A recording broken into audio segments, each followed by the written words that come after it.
હું doctor Anil Patel, district appropriate authority કમ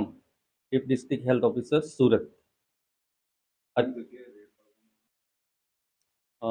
Shivam hospital અને ICU hospital જે અમરોલી વિસ્તારમાં આવેલી છે, એમના વિરુદ્ધમાં એક સામાજિક કાર્યકર્તા અને જાગૃત નાગરિકે ફરિયાદ કરી હતી. એનું આખું રેકેટ પકડાયું છે અને જે એજન્ટ મારફતે ગર્ભ પરીક્ષણ કે જેમાં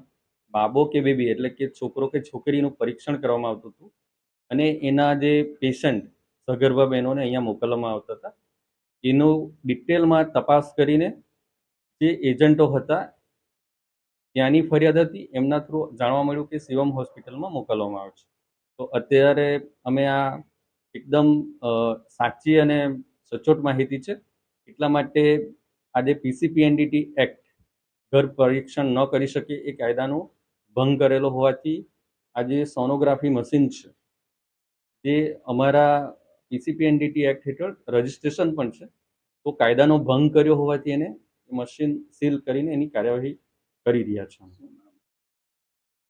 ડૉક્ટર હિતેશ જોશી જે એના મેડિકલ ડાયરેક્ટર છે અને હોમિયોપેથિક ડૉક્ટર છે, એટલે ડિટેલમાં એની અમે તપાસ કરી રહ્યા છે કે એમના દ્વારા સોનોગ્રાફી કરવામાં આવી રહી છે કે અન્ય કોઈ ડૉક્ટર દ્વારા, એ બધી તપાસ અત્યારે ચાલુ છે.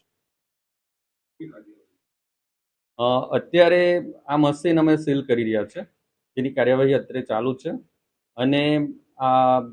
જે એક્ટના નિયમો પ્રમાણે એને એમની અગેન્સ્ટમાં કોર્ટ કેસ કરવામાં આવશે.